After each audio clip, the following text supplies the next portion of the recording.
காணுமிடத்தில் கைது செய்யுமாறு நீதிமன்ற உத்தரவு பிறப்பிக்கப்பட்ட போலீஸ் மாதிபர் தேசபந்து தென்னகோன் மாத்தறை நீதவான் நீதிமன்றத்தில் இன்று காலை சரணடைந்ததை அடுத்து நாளை வரை விளக்கமறியலில் வைக்கப்பட்டுள்ளார். அவர் சார்பில் ஆஜரான சட்டத்தரணிகள் மன்றில் பிணை கோரிக்கையை முன்வைத்த போதிலும் சட்டமாதிபர் சார்பில் ஆஜரான மேலதிக சாலிசிட்டர் ஜெனரல் திலீப் பீரிஸ் அதற்கு கடும் ஆட்சேபனை தெரிவித்தார். இவர் மாக்கந்துரை மதுஷ், ஹரக் கட்டா ஆகியோருக்கு நிகரான திட்டமிட்ட குற்றச்செயல்களில் ஈடுபடும் குற்றவாளி என மேலதிக சாலிசிட்டர் ஜெனரல் மன்றில் குறிப்பிட்டார்.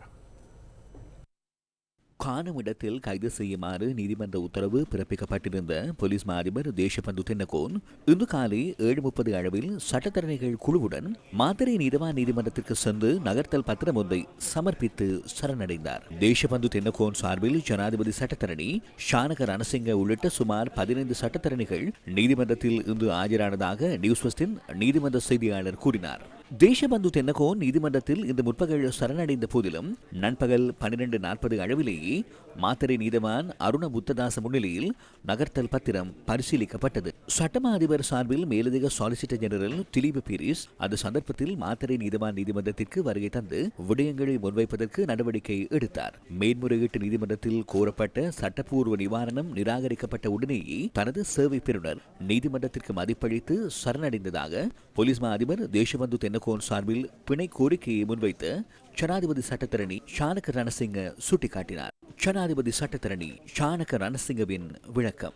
மேற்கோள் ஆரம்பம். பிணை கோரிக்கை நிராகரிக்கப்படுமாயின் பிணை சட்டத்தில் 2 காரணிகளே உள்ளன. விசாரணைகளை புறக்கணித்தல் மற்றும் சாட்சியாளர்களுக்கு அழுத்தம் விடுக்கின்றவை. உயர்நீதிமன்றத்தின் தீர்ப்பினூடாக போலீஸ் மா அதிபர் பதவியில் கடமையாற்றுவது இடைநிறுத்தப்பட்டாலும் அவர் போலீஸ் மா அதிபராக கடமையாற்றிய போது யுக்திய நடவடிக்கை எனும் பேரில் போர் அறிவிப்பொன்றை விடுத்தார். இந்த நடவடிக்கையூடாக பெருமளவான குற்றவாளிகள் கைது செய்யப்பட்டனர். இவர் விளக்கமறியலில் வைக்கப்படுவாராயின் இவருக்கு சிறைச்சாலையில் உரிய பாதுகாப்பு வழங்கப்பட வேண்டும். எவ்வாறாயினும் கனம் நீதவானவர்களே, தகுந்த நிபந்தனைகளின் கீழ் இவரை பிணையில் விடுவிக்குமாறு நான் கோரிக்கை விடுக்கிறேன். மேற்கோள் நிறைவு. எவ்வாறாயினும் சட்டமா அதிபர் சார்பில் ஆஜரான மேலதிக சாலிசிட்டர் ஜெனரல் திலீப் பீரிஸ் நீண்ட விளக்கம் ஒன்றை வழங்கி பிணை வழங்குவதற்கு எதிர்ப்பை வெளிப்படுத்தினார். மேலதிக சாலிசிட்டர் ஜெனரலின் விளக்கம். மேற்கோள் ஆரம்பம். கனம் நீதவானவர்களே, பகிரங்க பிடியானை பிறப்பிக்கப்பட்ட சந்தேக நபர் ஒருவர் டைகோட் அணிந்து பெஞ்ச் ரக கார் மற்றும் மேலும் 2 கார்களில் நீதிமன்றத்திற்கு வருகை தந்து அமர்ந்திருப்பதாக இன்று காலை எனக்கு அறிய கிடைத்தது. இதனாலேயே சட்டமா அதிபர் சார்பில் நான் ஆஜரானேன். நகர்த்தல் பத்திரம் தொடர்பில் எமக்கும் அறிவிக்காது திருட்டு பூனையை போன்று நீதிமன்றத்திற்கு வந்து பாழடைந்த வீட்டில் பானையை போட்டுடைப்பதை போன்று பிணையில் செல்ல முடியும் என நினைத்திருப்பார்கள். நான் இங்கு வருகை தந்த சந்தர்ப்பத்திலும் டைகோட் அணிந்து எனக்கு முன்பாக இருந்த கதிரையில் அமர்ந்திருந்தார். பகிரங்க பிடியானை பிறப்பிக்கப்பட்ட ஒருவர் கூண்டில் நிற்காமல் எவ்வாறு கதிரையில் அமரலாம் என்பதை நான் இங்கு வினவ விரும்புகிறேன். பகிரங்க பிடியானை பிறப்பிக்கப்பட்ட ஒருவர் கதிரையில் அல்ல, கூண்டிலேயே நிற்க வேண்டும். குற்றவாளிகள் இவ்வாறு அமர்ந்திருக்க முடியாது. குற்றவாளிகள் மன்றில் பயத்துடனேயே முன்னிலையாக வேண்டும். இந்த சந்தேக நபர் போலீஸ் மா அதிபர் பதவிக்கு அன்றி போலீஸ் கான்ஸ்டபிள் பதவிக்கு கூட தகுதியற்றவர் என நான் மேன்முறையீட்டு நீதிமன்றத்தில் கூறியிருந்தேன். இந்த சந்தர்ப்பத்தில் அனைத்து போலீஸ் கான்ஸ்டபிள்களிடமும் நான் மன்னிப்பு கோருகிறேன். நீதவானவர்களே, அவர் போலீஸ் கான்ஸ்டபிள் பதவிக்கு எனும் தகுதியற்றவர். கையடக்க தொலைபேசியை நிறுத்தி வைத்து விளையாட்டு காண்பித்தார். பல தந்திரங்களை கையாண்டு 20 நாட்களாக மன்றில் ஆஜராகாமல் இருந்த குற்றவாளி இவர்.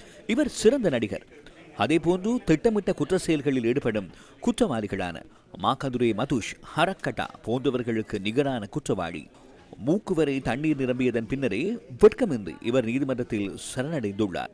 இவர் மேன்முறையீட்டு நீதிமன்றத்தில் தாக்கல் செய்த மனுவின் முதலாவது பிரதிவாதியாக உங்களையே பெயரிட்டுள்ளார்.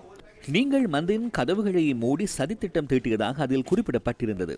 அந்த நிலைமைக்கு நாம் விழவில்லை.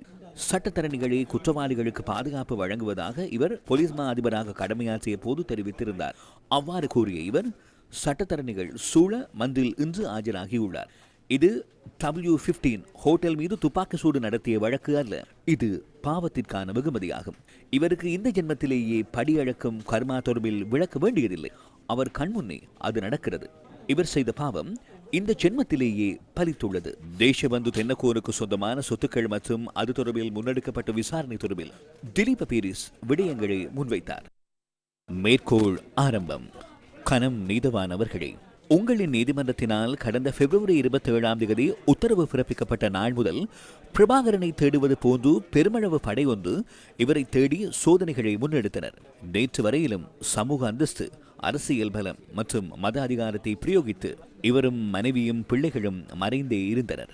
இவர் சட்ட ரீதியாக வசிக்கும் விலாசத்தில் தேரர் ஒருவரை வசிக்கிறார். கடந்த சில நாட்களாக நிலைமேக்களிடமும் அரசியல்வாதிகளிடமும் விசாரணைகள் முன்னெடுக்கப்பட்டன. வீடுகள் சோதனைக்குட்படுத்தப்பட்டன. இவர் அவர்களுடனேயே டீல் செய்துள்ளார். நேற்று இவரின் வீடு சோதனைக்குட்படுத்தப்பட்ட போது அங்கிருந்த 795 மதுபான போத்தல்கள் காணப்பட்டன. கோடி ரூபாய் பெறுமதியான போத்தல்கள். அரசு ஊழியர்களால் வெகுமதிகளை பெற முடியாது. ஆனால் 100க்கும் மேற்பட்ட அன்பளிப்பு பொதிகள் இருந்தன. இவரது வீடு ஒரு வீடாக இருக்கவில்லை, மதுபானம் வடிகட்டும் இடம் போன்றிருந்தது. விளக்கமறியலில் வைக்க வேண்டாம், உயிருக்கு அச்சுறுத்தல் உள்ளதாக கூறும் இவர் தமது உத்தியோகபூர்வ துப்பாக்கியையும் வீட்டில் ஆடைகள் தொங்கவிடுகின்ற கொடியில் இருந்த ஆடைக்குள் மறைத்து வைத்துவிட்டு இவர் 20 நாட்களாக தலைமறைவாகி இருந்தார். இவரது பெயரில் பதிவு செய்யப்பட்ட எவ்வித சொத்துக்களும் இல்லை. குறைந்தது துவிச்சக்கர வண்டி கூட இல்லை. ஆனால் உத்தியோகப்பற்ற முறையில் 8 வீடுகள் உள்ளதாக உறுதி செய்யப்பட்டுள்ளது. நாம் அதில் ஒரு வீட்டை சோதனைக்குட்படுத்த சென்றோம். அந்த வீட்டில் பணியாற்றுவோருக்கு கூட அந்த வீடு யாருக்கு சொந்தமானது என்பது தெரியாது. அவர்கள் அந்த வீடு தேசபந்துவினுடைய வீடு என நினைத்திருக்கிறார்களாம்.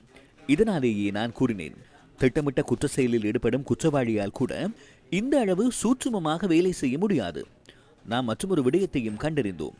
இவர் உள்ளிட்ட குடும்பத்தின் எவரும் 2021ஆம் ஆண்டிலிருந்து வாக்காளர் நாப்பில் தமது பெயர்களை உள்ளடக்கவில்லை. இவர் உண்மையிலேயே ஒரு மர்மமான சக்தி, ஆவி. மேற்கோள் நிறைவு.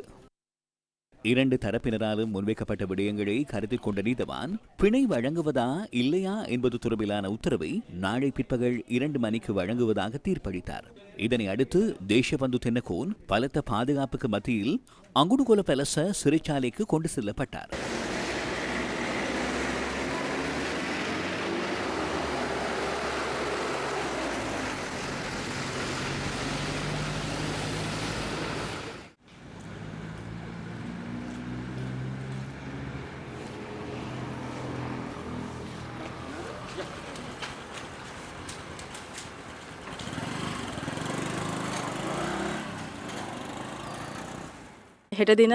நாளை பிற்பகல் 2 மணிக்கு நீதவானினால் உத்தரவு வழங்கப்படும். அந்த உத்தரவை நாளை பார்ப்போம். அவருக்கு சார்பாகவும் இருதரப்பு சார்பிலும் ஏராளமான சட்டத்தரணிகள் ஆஜராகினர். 2023 டிசம்பர் 31ஆம் தேதி கொழும்பில் இருந்து சென்ற கொழும்பு குற்றத்தடுப்பு பிரிவின் அதிகாரிகள் சிலர் மாத்தரை பெலான W15 ஹோட்டல் மீது துப்பாக்கி பிரயோகம் மேற்கொண்டிருந்ததுடன் பின்னர் வெலிகம போலீசாரும் விசேட அதிரடிப்படையினரும் அந்த குழுவினர் மீது துப்பாக்கி சூடு நடத்தியிருந்தனர். சம்பவத்தில் கொழும்பு குற்றத்தடுப்பு பிரிவின் அதிகாரி ஒருவர் உயிரிழந்ததுடன் மற்றொருவர் காயமடைந்ததுடன் அவர்கள் தேசபந்து தென்னகோனின் தேவைக்காகவே குறித்த ஹோட்டல் மீது துப்பாக்கி பிரயோகம் நடத்தியதாகவும் விசாரணைகளில் தெரிய வந்துள்ளது. இதேவேளை தேசபந்து தென்னகோனின் வீடு பரிசோதனைக்குட்படுத்தப்பட்டமை தொடர்பில் அவரின் மனைவி அத்துருகிரிய போலீஸ் நிலையத்தில் இன்று காலை முறைப்பாடு செய்துள்ளார். சோதனை செய்வதற்காக உத்தரவின்றி குற்றப்புலனாய்வு திணைக்களத்தினர் வீட்டிற்குள் சோதனை மேற்கொண்டமைக்கு எதிராக அவர் முறைப்பாடு செய்துள்ளார்.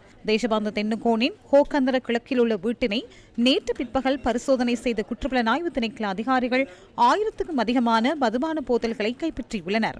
அத்துடன் 2 கையடக்க தொலைபேசிகளை குற்றப்புலனாய்வு திணைக்களத்தினர் பொறுப்பேற்றமை தொடர்பிலும் பொதுமக்கள் பாதுகாப்பு அமைச்சர் பாராளுமன்றத்தில் இன்று தெளிவூட்டினார். வெளிநாட்டு மதுபான போத்தல்கள் 795, வைன் போத்தல்கள் 214 அடங்கலாக 1009 மதுபான போத்தல்கள் கைப்பற்றப்பட்டுள்ளன. அதேபோன்று தென்னகோனின் கைத்துப்பாக்கினை குற்றப்புலனாய்வு திணைக்களத்தினர் பொறுப்பேற்றுள்ளனர். 2 ஆப்பிள் கையடக்க தொலைபேசிகளும் கைப்பற்றப்பட்டுள்ளன.